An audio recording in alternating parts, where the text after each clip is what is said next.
Imagina por un segundo que una parte de tu personalidad no fuera realmente tuya, que ciertas decisiones que has tomado, ciertos impulsos, miedos o comportamientos no nacieran de tu voluntad, ni de tu educación, ni de tus experiencias, sino de algo mucho más antiguo, más pequeño y completamente ajeno a ti.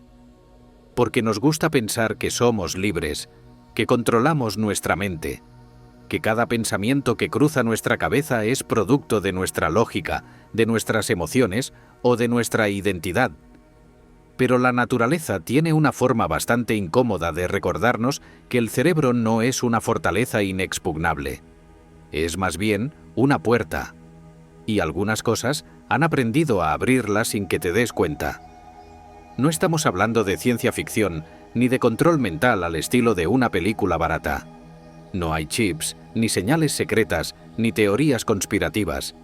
Estamos hablando de organismos reales, vivos, que existen ahora mismo y que han evolucionado durante millones de años con un objetivo extremadamente concreto: usar a otros seres vivos como herramientas. No para matarlos rápido, no para destruirlos, sino para controlarlos, para moverlos, para hacer que se acerquen al peligro, que abandonen la seguridad, que cambien lo que desean y lo que temen. En la naturaleza matar es fácil, controlar es lo difícil. Y, sin embargo, hay criaturas que lo hacen con una precisión tan inquietante que parecen neurocirujanos invisibles. No necesitan fuerza, no necesitan tamaño, no necesitan inteligencia en el sentido humano. Solo necesitan acceder al sistema nervioso correcto y tocar los interruptores adecuados. Cambian rutinas, anulan instintos básicos, borran miedos ancestrales y, en algunos casos, convierten a un animal completamente funcional en una marioneta perfectamente obediente. Y lo más perturbador de todo no es que esto ocurra. Es que, la mayoría de las veces, el huésped sigue vivo, sigue caminando, sigue comiendo, sigue reaccionando. Desde fuera parece normal. Desde dentro, cree que sigue siendo él mismo. Pero ya no decide del todo. Este es el mundo de los parásitos que manipulan la mente. Y una vez que entiendes cómo funcionan, hay una idea que se vuelve imposible de ignorar. El control no siempre se siente como control. A veces se siente exactamente igual que la libertad. Para entender por qué existen criaturas capaces de controlar la mente de otros animales, primero hay que desmontar una idea muy cómoda que solemos tener sobre la naturaleza: que el objetivo principal siempre es matar o sobrevivir. En realidad, desde el punto de vista evolutivo, matar es una solución burda. Funciona una vez y se acaba. Controlar, en cambio, es muchísimo más eficiente. Un organismo que puede manipular a otro no obtiene solo una comida, obtiene transporte, protección, reproducción y tiempo. Mucho tiempo. Por eso muchos de los parásitos más exitosos del planeta no buscan destruir a su huésped rápidamente. Todo lo contrario. Lo necesitan vivo, caminando, moviéndose, tomando decisiones, o, mejor dicho, creyendo que las toma. Estos organismos no evolucionaron para ganar peleas, ni para correr más rápido, ni para ser más fuertes. Evolucionaron para algo mucho más sutil: reprogramar comportamientos. Un depredador tiene que cazar una y otra vez. Un parásito controlador convierte al propio cuerpo del huésped en una herramienta. Puede hacer que se exponga al peligro, que abandone refugios seguros, que cambie sus hábitos alimenticios o que se coloque exactamente en el lugar donde el parásito necesita que esté. Y lo más impresionante es que, en muchos casos, el huésped no parece enfermo, no parece dañado, simplemente actúa diferente. Esto es posible porque el comportamiento no es magia, no es algo etéreo, es química. Hormonas, neurotransmisores, impulsos eléctricos, miedo, placer, motivación, deseo, aversión. Todo eso se puede alterar. Y si logras alterar solo una pieza del sistema, no necesitas controlar todo el cerebro. Basta con empujar ligeramente en la dirección correcta. En cerebros simples, esto es relativamente fácil. Un pequeño cambio químico puede provocar una conducta completamente distinta. En cerebros más complejos, el control total es más difícil, pero incluso ahí se pueden generar empujones sutiles, pequeñas desviaciones que, acumuladas, cambian resultados. Y aquí está la clave inquietante.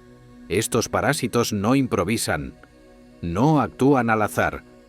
Cada comportamiento inducido existe porque, en algún momento, funcionó mejor que cualquier otra estrategia. La evolución no diseña monstruos por maldad, diseña herramientas que funcionan. Y controlar a otro ser vivo resulta ser una de las herramientas más eficaces que existen. Ahora vamos al ejemplo que hace que todo esto deje de sentirse lejano, porque hasta aquí hemos hablado de animales, de insectos, de criaturas pequeñas con cerebros simples. Pero este siguiente parásito cruza una línea incómoda. No vive solo en selvas remotas ni en ecosistemas exóticos, vive en ciudades, en casas, en granjas y muy probablemente dentro de personas que conoces. Su nombre es Toxoplasma gondii. El ciclo de este organismo es tan simple como aterrador. Su objetivo final es un felino. Gatos domésticos, gatos salvajes, cualquier felino sirve. En el intestino del gato, el toxoplasma se reproduce y libera millones de huevos microscópicos que salen al ambiente a través de las heces. Estos huevos pueden sobrevivir durante meses en el suelo, el agua o los alimentos, y tarde o temprano alguien los ingiere. Un ratón, un ave, un cerdo o un ser humano. Una vez dentro del cuerpo, el toxoplasma no se queda en el intestino. Viaja, se infiltra y finalmente llega al cerebro, donde forma pequeños quistes dentro de las neuronas. No destruye el tejido, no provoca una inflamación masiva. Se queda allí, silencioso, esperando. En los ratones, que son uno de sus huéspedes más estudiados, el efecto es brutal y extremadamente específico. El toxoplasma elimina el miedo innato al olor de los gatos, no vuelve al ratón más torpe ni más lento, no le quita el miedo a todo, solo a una cosa, su principal depredador. El olor que antes activaba pánico ahora genera curiosidad, incluso atracción. El ratón se acerca y muere. No es un error, no es casualidad. El parásito altera circuitos neuronales relacionados con el miedo y la dopamina. Reescribe una respuesta básica de supervivencia. Y cuando el gato se come al ratón, el toxoplasma completa su ciclo. Hasta aquí ya sería inquietante. Pero ahora viene la parte que incomoda de verdad. Se estima que alrededor de 1/3 de la población humana mundial está infectada con toxoplasma. La mayoría nunca lo sabrá. En personas sanas no causa síntomas graves, pero múltiples estudios han encontrado correlaciones con cambios sutiles en el comportamiento humano. Mayor impulsividad, tendencia al riesgo, reacciones emocionales ligeramente distintas. Nada dramático, nada evidente, solo pequeños empujones, ajustes casi invisibles. Y eso plantea una pregunta difícil de ignorar. Si un organismo microscópico puede alterar la conducta de un ratón con tanta precisión, ¿qué significa exactamente control cuando hablamos del cerebro humano? Si el toxoplasma es el manipulador silencioso, elegante y casi invisible, entonces la avispa zombificadora es todo lo contrario. Esto ya no es sutileza. Esto es cirugía neurológica a plena luz del día. Y lo más perturbador es que todo ocurre sin matar al huésped. Al menos, no al principio. Esta avispa tiene un objetivo muy concreto: las cucarachas. Pero no las caza para comérselas. De hecho, si lo hiciera, arruinaría todo el plan. En lugar de eso, realiza uno de los ataques más precisos que existen en la naturaleza. Primero clava su aguijón en un punto exacto del tórax de la cucaracha, paralizando solo las patas delanteras, no todas, solo las necesarias. Luego, camina tranquilamente hasta la cabeza y clava el aguijón directamente en el cerebro. No es un golpe al azar. No inyecta veneno general. Introduce una sustancia que bloquea los centros de motivación. La cucaracha no está muerta. No está inconsciente. Puede moverse perfectamente. Simplemente no quiere hacerlo. Es como si alguien hubiera apagado el interruptor del impulso. A partir de ese momento, la cucaracha se convierte en algo mucho peor que una presa. Se convierte en un cuerpo vacío. La avispa la toma de una antena y la arrastra como si fuera un perro con correa hasta una madriguera. Allí pone un huevo sobre su cuerpo y la encierra. La cucaracha permanece viva durante días. El huevo eclosiona. La larva empieza a alimentarse de ella desde dentro, consumiendo primero los órganos no vitales para mantenerla viva el mayor tiempo posible. Solo al final, cuando ya no sirve, muere. Durante todo ese proceso, la cucaracha no lucha, no huye, no intenta escapar, no porque no pueda, sino porque su cerebro ha sido reprogramado con una precisión aterradora. Y aquí es donde te lanzo una pregunta incómoda. Si algo tan pequeño puede apagar la voluntad de otro ser vivo con esta exactitud, ¿qué más crees que existe ahí fuera? Si este tipo de historias te está volando la cabeza, suscríbete ahora, porque lo que viene después es aún más perturbador. Esto no es un accidente evolutivo. Si la avispa falla el punto exacto del cerebro, el control no funciona. Así que no falla. Nunca. Porque en la naturaleza, cuando una estrategia funciona así de bien, se perfecciona. Hasta ahora hemos hablado de control directo, quirúrgico, casi clínico. Pero hay parásitos que no se conforman con manipular desde dentro. Algunos convierten a su huésped en un anuncio viviente, un cartel luminoso, un sacrificio diseñado para ser visto. Empecemos con algo aparentemente inofensivo, un caracol. Lento, simple, vulnerable. Ahora imagina que un parásito invade su cuerpo y decide que ya no necesita que el caracol sea discreto. Todo lo contrario. El parásito migra hasta los tentáculos oculares y los transforma. Los hincha, los hace pulsar, los llena de colores brillantes, verdes, amarillos, negros, como si fueran orugas jugosas moviéndose rítmicamente. El caracol ya no puede retraerlos, no puede esconderse. Se vuelve visible desde lejos. Para un ave, eso no es un caracol. Es comida perfecta. El ave ataca, arranca los tentáculos infectados y se los traga. El caracol sobrevive, mutilado. El parásito llega a su nuevo huésped. El espectáculo ha cumplido su función. El caracol no ganó nada con esto. Solo fue utilizado como escenario. Luego están las hormigas. Criaturas sociales, disciplinadas, diseñadas para seguir reglas químicas estrictas. Una hormiga normal nunca se aleja del hormiguero sin motivo, nunca escala una planta sola, nunca se queda expuesta. Pero cuando cierto hongo entra en su cuerpo, todo eso deja de importar. En un momento muy específico del día, cuando la humedad y la temperatura son perfectas, la hormiga abandona la colonia. Camina como si supiera exactamente a dónde va. Escala una planta hasta cierta altura. Y entonces muerde una hoja con una fuerza tan extrema que sus mandíbulas se bloquean para siempre. Queda allí, inmóvil, esperando. Muere horas después.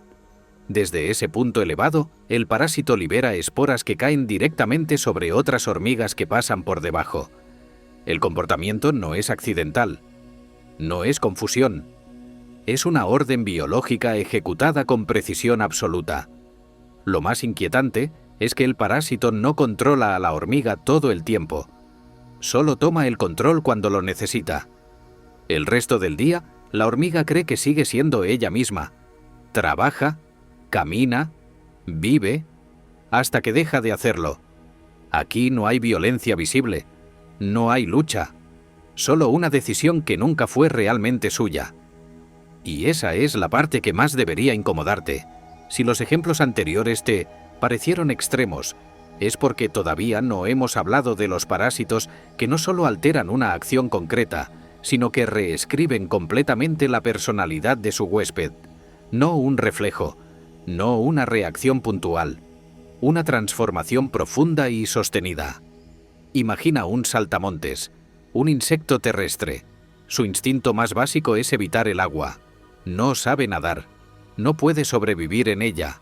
Para un saltamontes, el agua no es un entorno hostil, es una sentencia de muerte inmediata. Y aún así, hay gusanos que han evolucionado para convertir ese instinto en su opuesto. Cuando el gusano infecta al saltamontes, pasa semanas creciendo dentro de su cuerpo. Durante ese tiempo, el insecto sigue comportándose de forma completamente normal. Come, salta, huye de depredadores. Nada parece fuera de lugar. Pero cuando el gusano alcanza el tamaño adecuado y necesita reproducirse, algo cambia. El parásito altera la química del sistema nervioso del insecto, no lo empuja físicamente, no lo obliga con dolor. Simplemente modifica sus señales internas y de repente el saltamontes empieza a buscar agua. Camina hacia charcos, ríos, fuentes, se lanza dentro, se ahoga.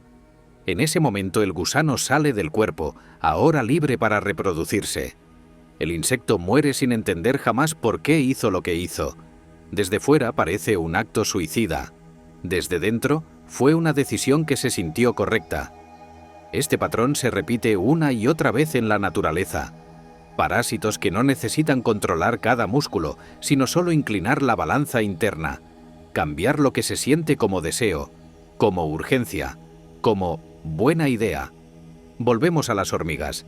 El hongo no las controla constantemente, no convierte a la hormiga en un robot, solo interviene cuando es necesario. El resto del tiempo, la hormiga sigue funcionando dentro del sistema social como siempre, hasta que llega el momento exacto. Entonces, una señal, un impulso, y todo termina. Eso es lo verdaderamente inquietante de estos gusanos. No borran la mente del huésped, la usan, se apoyan en ella, la convierten en la herramienta perfecta para su propio ciclo vital. No hay confusión, no hay error, solo química, haciendo exactamente lo que fue diseñada para hacer. Después de ver todo esto, la pregunta inevitable es: ¿por qué funciona tan absurdamente bien? ¿Cómo es posible que organismos tan pequeños, tan simples en apariencia, puedan secuestrar comportamientos completos sin que el huésped se dé cuenta? La respuesta es incómoda, porque apunta directamente a algo que preferimos no cuestionar. La voluntad no es magia, es química. El comportamiento, incluso el más complejo, surge de señales eléctricas, neurotransmisores, hormonas y circuitos neuronales. Miedo, placer, motivación, curiosidad, impulso. Todo eso tiene una base física. Y si algo tiene una base física, entonces puede ser alterado, ajustado, hackeado. Los parásitos no necesitan entender pensamientos, no necesitan conciencia, no necesitan inteligencia en el sentido humano. Solo necesitan tocar los interruptores correctos. Un aumento aquí de dopamina, una inhibición allá de serotonina, un bloqueo selectivo en una región específica del cerebro. Y el resultado no es dolor, ni caos, ni parálisis. Es una decisión distinta. Desde el punto de vista evolutivo, esto es brillante. Matar al huésped rápido es ineficiente. Controlarlo durante el tiempo justo es perfecto. La selección natural no premia la crueldad ni la elegancia, premia lo que funciona. Y manipular el comportamiento resulta ser una de las estrategias más rentables que existen. Además, muchos cerebros, especialmente en insectos, son relativamente simples. No tienen redundancias complejas, no tienen sistemas de respaldo. Un pequeño cambio puede tener efectos enormes. Es como empujar una ficha de dominó clave y ver caer todo el sistema. Pero incluso en animales más complejos, la lógica sigue siendo la misma. No hace falta controlar todo. Basta con intervenir en el momento correcto. La mayoría de estos parásitos no gobiernan constantemente. Esperan, observan, y cuando llega el instante preciso, actúan. Eso es lo que hace que el fenómeno sea tan perturbador. No estamos hablando de control total, sino de influencia dirigida, de empujones invisibles, de decisiones que se sienten propias, pero no lo son del todo. Y si esto funciona tan bien en insectos, crustáceos, caracoles y pequeños vertebrados, Entonces la pregunta deja de ser si es posible y pasa a ser otra mucho más inquietante. ¿Qué tan lejos puede llegar esto? Y aquí es donde todo se vuelve realmente incómodo, porque hasta ahora hemos hablado de hormigas, caracoles, cucarachas, insectos, cerebros pequeños, sistemas simples. Pero inevitablemente surge la pregunta que nadie quiere hacer en voz alta. ¿Y nosotros? La respuesta corta es esta. No sabemos tanto como nos gustaría. Y eso es exactamente lo inquietante. No existe ninguna evidencia científica seria de que haya un parásito capaz de controlar completamente a un ser humano como lo hace con una hormiga o una cucaracha. Nadie está dirigiendo nuestras acciones como si fuéramos marionetas biológicas, pero eso no significa que estemos fuera del juego, ni mucho menos. Lo que sí sabemos es que algunos organismos pueden influir de forma sutil pero medible en el comportamiento humano. Cambios pequeños, estadísticos, difíciles de notar a nivel individual, pero claros cuando se observan poblaciones enteras. Variaciones en la impulsividad, en la percepción del riesgo, en la toma de decisiones.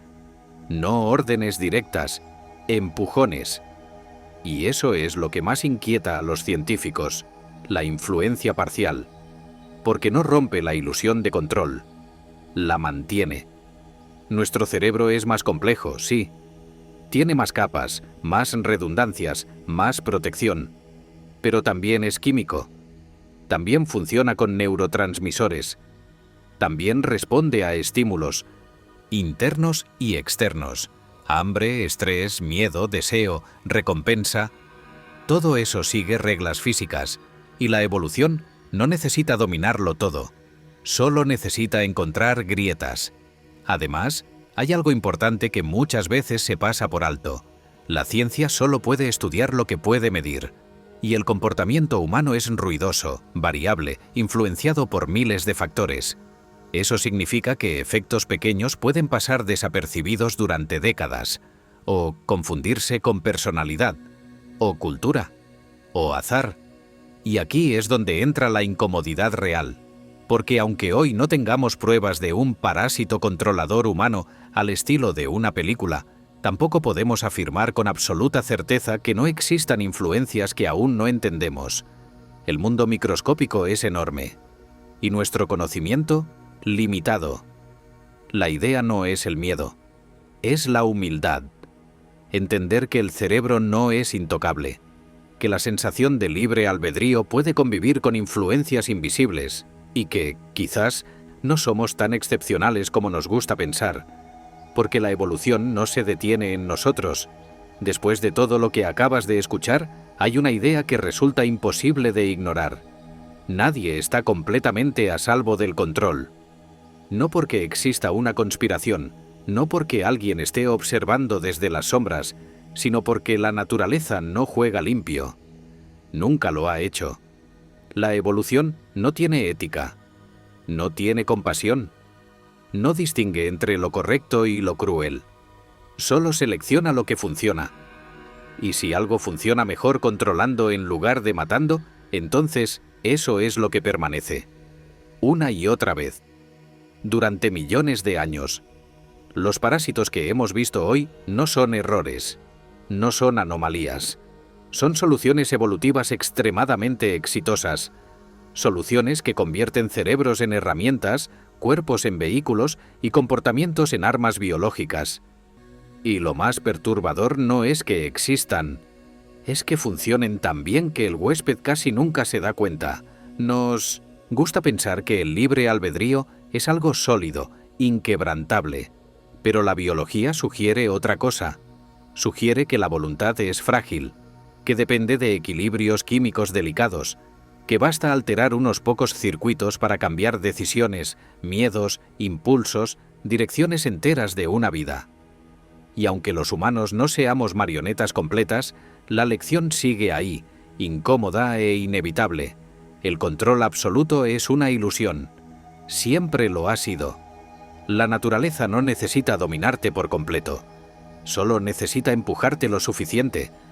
Un poco más de riesgo aquí, un poco menos de miedo allá. Una decisión ligeramente distinta. y el curso cambia.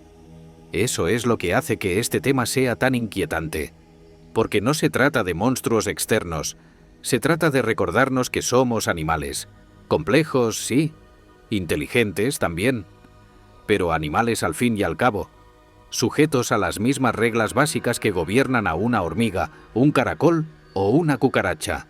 Y quizá la frase que debería quedarse contigo no sea una amenaza, sino una advertencia silenciosa. La naturaleza no solo puede matarte, puede usarte. Si este video te hizo ver el mundo con otros ojos, suscríbete ahora mismo. Este canal existe para explorar exactamente este lado incómodo, fascinante y perturbador de la naturaleza que casi nadie te muestra. Y si quieres seguir bajando por esta madriguera científica, ya sabes dónde encontrarnos. Gracias por vernos y hasta la próxima.